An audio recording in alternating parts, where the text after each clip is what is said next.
అలా చూడు, ఆకాశంలో నక్షత్రాలు ఎంత అందంగా ఉన్నాయో, ఆ చీకటి ఎంత అందంగా ఉంది, మధ్యలో చంద్రుడు ఎంత అందంగా ప్రకాశిస్తున్నాడు.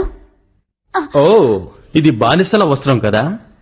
నెమ్నేటి దై ఉంటుంది. తను బానిస వర్గానికి చెందినది కాదే, మరి ఇది ఇక్కడికి ఎలా వచ్చింది?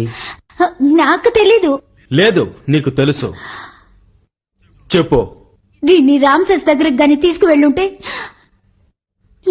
నిన్ను చంపడానికి ప్రయత్నించేవాళ్ళు. కేవలం ఈ వస్త్రాన్ని పెట్టుకుని రామ్సెస్ నన్నెలా చంపగలడు? మోజస్, ఎందుకు నువ్వు నన్ను ఇలా ప్రశ్న మీద ప్రశ్న వేసి వేధిస్తున్నావు? నేనే తన్ని హత్య చేశాను. ఇందులో ఎలాంటి తప్పు లేదు. ఒక రోజుకి 100 మంది బానిసలు చనిపోతున్నారు, అందులో తనొకటి. ఇది దాచాల్సిన విషయం కాదు. ఈ వస్త్రం ద్వారా నన్ను ఎలా చంపుతారు చెప్పు. దీనివల్ల మన మధ్య ఎలాంటి వ్యత్యాసం రాదు. ఎలాంటి వ్యత్యాసం అంటున్నావు? ఒక బాలుడు ఈ వస్త్రంలో చుట్టబడి ఉన్నాడు. నువ్వు చెప్పేదేమిటి? విద్య అనే దీన్ని తీసుకున్నారు. నిమ్నెట్ కూడా పక్కనే ఉంది. ఎవరా బిడ్డ? నిమ్నెట్ చనిపోయింది. ఈ రహస్యం ఎవరికీ తెలీదు. నీకోసమే నేను తన్ని హత్య చేశాను. మన మధ్యలోకి ఎవరొచ్చినా చంపేస్తాను. నా కోసం ఎందుకు హంతకురాలుగా మారుతున్నావు? నన్ను ప్రేమిస్తే నువ్వు ఈ విధంగా మాట్లాడు. చెప్పు, ఏం జరిగింది?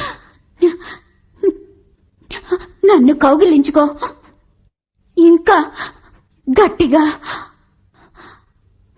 నువ్వు ఏగుప్తు యువరాజుగా పుట్టలేదు మోజస్. నువ్వు ఈ బ్రో బానిసలకు పుట్టిన బిడ్డవి.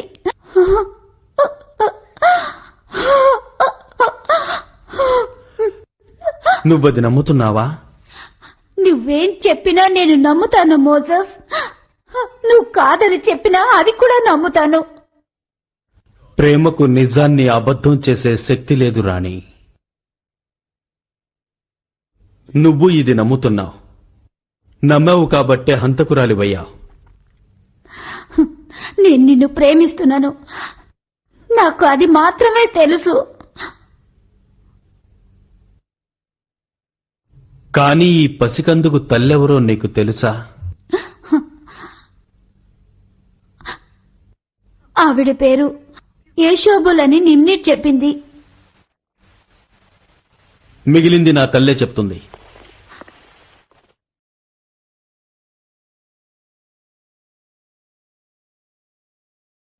నీకు నడక నేర్పించినప్పుడు ఈ అనుమానం రాలేదా?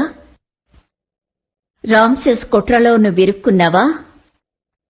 ఈ వస్త్రం రామ్సెస్ దా అమ్మా? తల్లి మాట కన్నా విన్మెట్ ఇచ్చిన ఈ వస్త్రాన్ని నువ్వు నమ్ముతున్నావా? ఈ నిజం మీకెలా తెలుసు? విమ్నెట్ రామ్సెస్ మనిషి కావచ్చుగా. ఆడిన అబద్ధానికి శిక్ష అనుభవిస్తోంది. లభించింది. చనిపోయిందా? నెబ్రెట్టి చంపేసింది.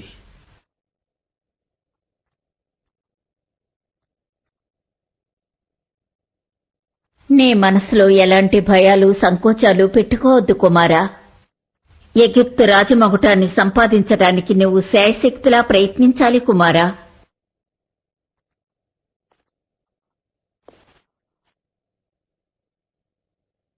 మెమెంట్రీ నన్ను కన్న తల్లి పేరు యూషుబల్ అని నాతో చెప్పాడు. నీకేమైనా తెలుసా? తెలియదు.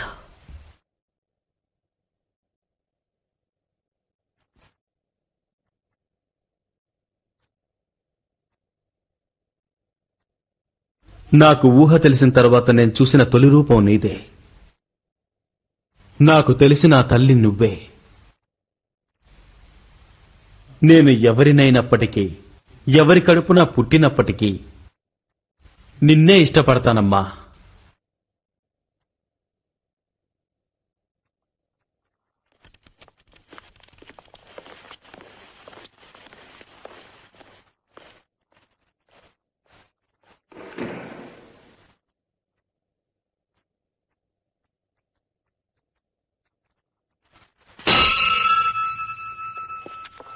రథాన్ని సిద్ధం చేయి, వెంటనే బయలుదేరాలి.